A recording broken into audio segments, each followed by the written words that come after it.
my head.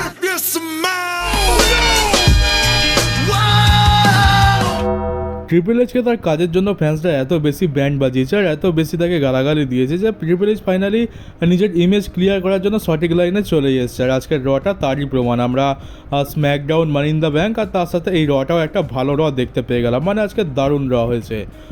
সেই জন্য এখন সকালবেলা ভিডিও বানাচ্ছি। তো প্রথমে আমরা জন সিনাকে দেখতে পাই। জন সিনা তো হেরে গেছে, কোডি রোডসের কাছে পিন হয়েছে, এই জন্য একটু তো প্রবলেম রয়েছে দেখতে পেলাম। কিন্তু জন সিনা বললো যে আমি চ্যাম্পিয়নদের মধ্যে অনেক ওপরে চলে গেছি, তো আমাকে হারানোর মতো আর কেউ সেরকম নেই। R-Truth জন্য সে হেরে গেছিলো।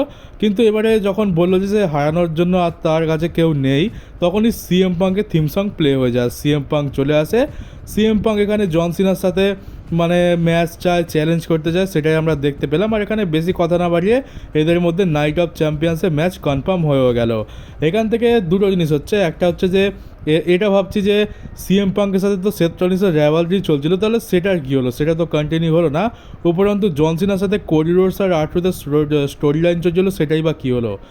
এই ম্যাচটা তো জাস্ট আমরা দেখতে পাচ্ছি যে নাইট অফ চ্যাম্পিয়ন্সে যেহেতু সৌদি আরবে হচ্ছে, তো সৌদি আরবেতে এইরকম বড় বড় ম্যাচের জন্য অনেক বেশি বেশি টাকা দেওয়া হয়, তো সেই জন্যই WWE ম্যাচটাকে করছে। কিন্তু আবার ভাবলাম যে ঠিক আছে, স্টোরি লাইন নেই তো কী হয়েছে, এমনি তো জনসনের কাছে বেশি টাইম তো বাকি নেই, তো এই ম্যাচগুলো যত তাড়াতাড়ি হবে ততই ভালো। তো আমার খুব একটা প্রবলেম নেই, এই ম্যাচটা আমরা দেখতে চাই। আর এখানে জন সিনা বলে যে তোমার যদি তোমার চ্যাম্পিয়নশিপ চাই আমি জানি, তো তোমাকে আমি টেনে হিজড়ে সৌদি আরবে নিয়ে আসবো। তো এটা কেন বললো যে টেনে হিজড়ে সৌদি আরবে আনবো? এর কারণ হচ্ছে যে সিএম পাঙ্ক সৌদি আরবকে একদম পছন্দ করে না, সে সৌদি আরবে যেতেই চায় না।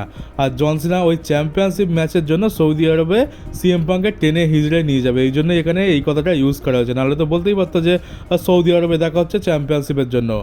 তো এইটা একটা বলতে পারো জন সিনা একটু সিএম পাঙ্কে খোঁচা মেরে দিল।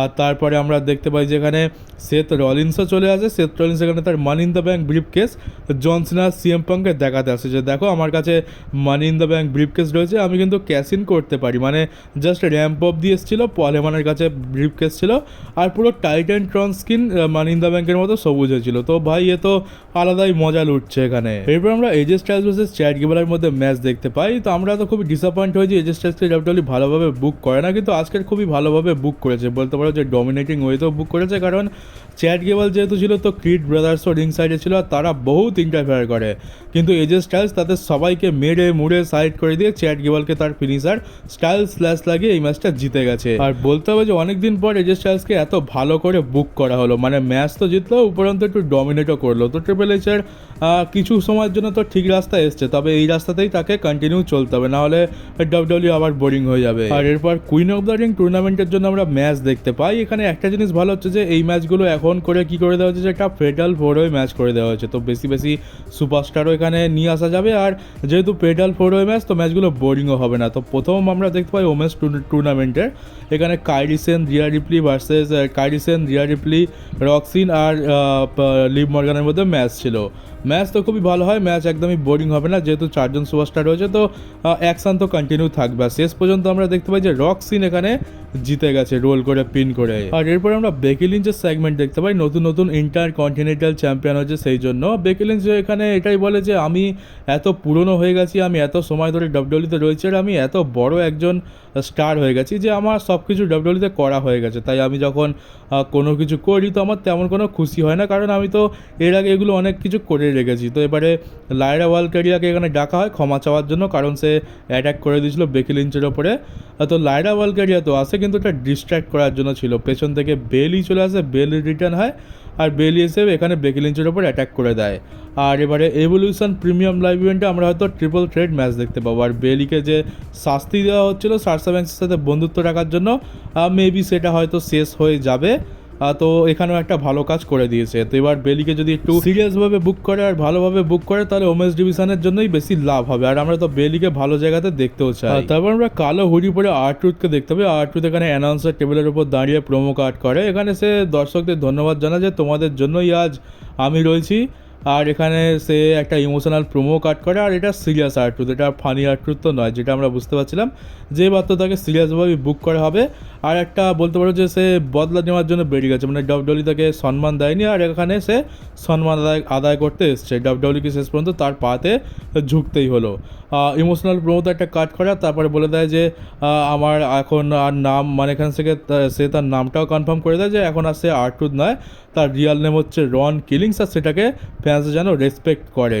তো তারপরে তো আরও একটা আজব জিনিস দেখতে পেলাম, এখানে আর্ট্রুথ কাঁচি দিয়ে নিজের সমস্ত লম্বা লম্বা চুল কেটে দেয়, আর টাকালা হয়ে যায়নি কিন্তু লম্বা লম্বা যে চুলগুলো ছিল সেগুলো কেটে দেয়। তো এবার একটা নতুন আর্ট্রুথকে আমরা দেখতে পাবো, মানে এত বছর ধরে চুলটা বড় করলো আর এক ধাক্কায় কেটে দিল, তাহলে এবারে তো একটু সিরিয়াস হতেই হচ্ছে। তো দেখা যাক এবার আর্ট্রুথের ভবিষ্যৎ কী হয়। আমরা এতদিন ফানি আর্ট্রুথকে দেখে এসেছি, তাকে দেখে এনজয় করে এসেছি, কিন্তু এই সিরিয়াস আর্ট্রুথ কি করে ভবিষ্যতে সেটাই আমি দেখতে চাই। আর যেহেতু আর্ট্রুথের এটা লাস্ট রান হতে চলেছে, লাস্ট টাইম হতে চলেছে, তো এইবারে তো তার সাথে ভালো কিছু করতেই হবে। আর উপরন্তু ফ্যান্সদের সাপোর্টও কিন্তু খুব তাগড়াইভাবে তার সাথে রয়েছে। তো এবার যদি একটু এদিক ওদিক হয় তো ট্রিপল এইচের আবার ব্যান্ড বাজবে। আর ট্রিপল এইচ হয়তো ফ্যান্সদের পাওয়ার এবার বুঝেই গেছে, শুধুমাত্র বিজনেসের দিকে মন দিলেই হয় না, ডাব্লিউডব্লিউ একটা ফ্যান্সদের মানে ডাব্লিউডব্লিউ তো ফ্যান্সদের উপরে নির্ভর করে টিকে রয়েছে, তো সেইটাকেও দেখতে হবে। তারপর আমরা men's king of the ring টুর্নামেন্টের একটা ম্যাচ দেখতে পাই, পেটাল 4-way ম্যাচ। এখানে Sami Zayn versus Bron Breakker versus Penta versus আমাদের ডমডম ভাইয়ের ম্যাচ ছিল। আর এখানে ইমপ্রেসিভ জিনিস ছিল যে আমরা ব্রন ব্রেকারকে কী করতে দেখতে পাবো, কারণ আমরা তো জানতাম যেখানে ব্রন ব্রেকারই জিতবে। এছাড়া সেথ রলিন্স তো একটা লম্বা চড়া স্পিচও দিয়ে দিয়েছে তাকে যে মানি ইন দ্য ব্যাংকের জন্য আমি তো একটা চ্যাম্পিয়নশিপ জিতেই যাব, আর আমি চাই যে আরেকটা যে ওয়ার্ল্ড চ্যাম্পিয়নশিপ বাঁচবে সেটাও যেন আমার এখানেই চলে আসে। তো এখানে ব্রন ব্রেকারের কাঁধে সে চ্যাম্পিয়নশিপ দেখতে চায়, তো ভাবলাম তো সেটাই হবে, কারণ এই তো সবথেকে বেশি তাগড়াই ছিল। আর ডমিনেটও খুব ভালো মতো করেছে এই ম্যাচে, কিন্তু এই ম্যাচের মাঝখানে এলএ নাইট চলে আসা, সে এখানে ব্রন ব্রেকারের উপরে অ্যাটাক করে দেয়। কারণ এলএ নাইটের সিচুয়েশনটা একবার বলে দিই, এলএ নাইট এই নিয়ে টানা 3 বছর মানি ইন দ্য ব্যাংক জিততে পারলো না, আর এই বছরে তো সে সেথ রলিন্সের টিমের জন্যই জিততে পারলো না। তো এলএ নাইট এখন টুইটারেতে ট্রেন্ড করছিল, যেমন আর্ট্রুথের জন্য আমরা সাপোর্ট দেখতে পেলাম, তেমনি এলএ নাইটের সাথে ভালো হচ্ছে না, সেই জন্য ফ্যান্সরা কিন্তু এলএ নাইটকেও খুব জোর সাপোর্ট করছে, তারা এলএ নাইটের কাছে ওয়ার্ল্ড টাইটেল দেখতে চায়। তো সেই জন্য এলএ নাইটকেও মানে আমরা উই ওয়ান্ট এলএ নাইটের টাইপের একটা প্রোপাগ্যান্ডা দেখতে পাচ্ছিলাম। তো সেই জন্য এখন এলএ নাইটকেও ডাব্লিউডব্লিউ ভালোভাবে বুক করা স্টার্ট করেছে, তো হয়তো তার সাথেও ভবিষ্যতে ভালো কিছু হবে। আর স্টোরি লাইন এখানে কন্টিনিউ করতে গিয়ে এলএ নাইট এসে ব্রন ব্রেকারের উপর অ্যাটাক করে দেয়, আর যা লাভ ওটা স্যামি জেন এখানে আমাদের ডমডম ভাইকে হেলুয়া কিক লাগায় আর পিন করে টুর্নামেন্টের সেমিফাইনালে চলে গেছে। আর এবার হয়তো মেবি আমরা এলএ নাইটের সাথে সেথ রলিন্সের টিমের একটা ফিউড দেখতে পাবো, তবে এলএ নাইট একা তো লড়তে পারবে না, তার সাথে আরও কয়েকজন তো থাকতে হবে, মানে কম করে হলেও আর একজন কিংবা দুজন তো এলএ নাইটের সাথে যোগ দেবে। আর এরপরে আমরা রিটার্ন দেখতে পাই নিকি বেলা, যেটা আগে থেকেই অ্যানাউন্স করে দেওয়া হয়েছিল। তো আগে থেকে অ্যানাউন্স করলে একটা খারাপ জিনিস হচ্ছে যে সেই ফিলটা কমে যায়, মানে আচমকা যদি কারো থিম সং প্লে হয় আর সে যদি রিটার্ন করে সেটার একটা আলাদা অনুভূতি থাকে, আর যদি আগে থেকেই অ্যানাউন্স করে দেওয়া হয় যে এ রিটার্ন করতে চলেছে তাহলে আমরা আগে থেকেই জেনে যাই, তো ওই আচমকা একটা সারপ্রাইজিং যে ভাবটা থাকে সেইটা তো আর থাকে না। এইটা ডাব্লিউডব্লিউর খুব খারাপ, এখন করে আমরা এটা খুবই দেখতে পাচ্ছি। সেমাসের রিটার্ন, এজে স্টাইলসের রিটার্ন, নিকি বেলা রিটার্ন, সব কিছু আগে থেকে অ্যানাউন্স করে দেয়। আর এমনকি পরের সপ্তাহে আসকা রিটার্ন করতে চলেছে সেটাও কিন্তু অ্যানাউন্স করে দিয়েছে। তো ওটা মানে ওটা অ্যানাউন্স করার কী দরকার ছিল?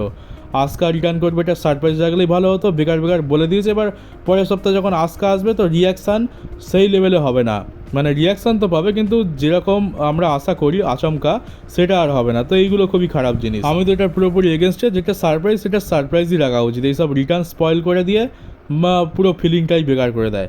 তো এখানে নিকি বেলা তো এসে কী করে যে সে কথা বলতে বলতে লিভ মর্গানকে একটু খোঁচা মেরে দেয়, আর লিভ মর্গানের জন্য একটু কলঙ্কিত হচ্ছে ওমেন্স ডিভিশন। তো লিভ মর্গান এবার রেগে যায়, লিভ মর্গান বলে তুই আমাকে দেখে জ্বলিস, আমার কাছে চ্যাম্পিয়নশিপ রয়েছে, আমার কাছে আমাদের ডমডম ভাইয়ের মতো হ্যান্ডসাম একটা লোক রয়েছে। তারপরে এখানে নিকি বেলা বলে দেয় আচ্ছা তোমার কাছে যে হ্যান্ডসাম বয় রয়েছে সে তোমার নাকি রক্সিনের। তো এই বলতে বলতে ঝামেলা বেঁধে যায়, নিকি বেলার ওপরে এখানে অ্যাটাক করে দেয় লিভ মর্গান। এখানে লিভ মর্গানই স্ট্যান্ড মানে দাঁড়িয়ে থাকে শেষ পর্যন্ত। আর এভলিউশন প্রিমিয়াম লাইভ ইভেন্টে আমরা নিকি বেলা ভার্সেস লিভ মর্গান দেখতে পাবো, এটাও কনফার্ম হয়ে গেল এখান থেকে। আর দেখতে গেলে এই ম্যাচে তো তেমন খুব একটা সেন্স নেই, আর কেউ খুব একটা ইন্টারেস্টেড হবে না। তবে লুচ্চা পুরুষ জাতির জন্য এই ম্যাচটা ডাব্লিউডব্লিউ বুক করেছে, লিভ মর্গানেরও কিছু লুচ্চা ফ্যান্স কম নয়, আর নিকি বেলার হিস্ট্রি তো তোমরা সকলেই জানো। আর এরপর আছে main event Gunther versus Jey Uso, যেখানে আমরা ভাবছিলাম রোমান রিটার্ন করবে, সেথ রলিন্স ক্যাশ ইন করবে, অনেকে বলছিল গোল্ডবার্গ আসবে, আমি সবকটাই ভেবেছিলাম, আবার ভেবেছিলাম যে এদের থেকে বেশি আশা রাখাও ভালো নয়। তো কী দেখতে পেলাম, এখানে কিছুই হয়নি, এখানে কেউ রিটার্ন করেনি, কেউ ইন্টারফেয়ার করেনি, কিন্তু তার সত্ত্বেও দারুণ একটা জিনিস হয়েছে। আজকের আমরা যে গান্থারকে দেখতে পেলাম এটাই হচ্ছে আসল গান্থার, মানে একে যদি রেসলমেনিয়াতে দেখিয়ে দেওয়া হতো তাহলে এত সমস্যাই হতো না। গান্থার রেসলমেনিয়াতে তো খুব বাজেভাবে হেরে গেছিলো, কিন্তু আজকের একদম রেসলিং মেশিনের মতো দারুণ রেসলিং করেছে। মানে জেউসও যে কটা মুভ দিয়েছে, যে কটা ফিনিশার লাগিয়েছে, একটাও কাজে আসেনি। আর তার উপরে জেউসও আজকের বহুত বচ করেছে, স্পিয়ার তো একদম দিতে পারেনি, খুবই খারাপ। জেউসও স্পিয়ার স্ল্যাশ লাগায়, তারপর স্লিপার হোল্ড লাগায়, সব কিছুতেই গান্থার ওভারকাম করে দেয়। আর এই ম্যাচটাতে বহুত স্লিপার হোল্ডের ইউজ হয়, গান্থারও স্লিপার হোল্ড ইউজ করছে, জেউসও স্লিপার হোল্ড ইউজ করছে, তো ওটা একটু বিরক্তিকর লাগতে পারে। মানে যেহেতু গান্থার স্লিপার হোল্ডই হেরেছে, তো এবার সে বদলা নেওয়ার জন্য স্লিপার হোল্ডই ইউজ করছে।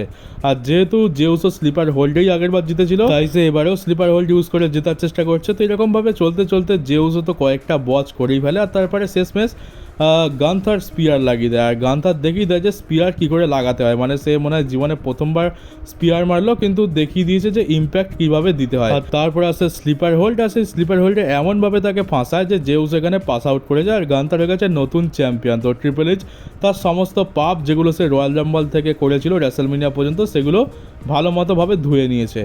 এখানে গান্থার চ্যাম্পিয়ন হয়ে গেছে, আর খুবই ডমিনেটিংভাবে তাকে বুক করা হয়েছে। রেসলমেনিয়াতে তো গান্থারের জন্য পোলিও হয়ে গেছিলো, আর এখন গিয়ে আসল গান্থার ফিরে এসছে। তো এটা খুবই ভালো। ওই ইট করা, তারপরে ওই সব ক্রিঞ্জি জিনিস দেখানো ছাপড়িদের মতো, ওগুলো এবার বন্ধ হবে।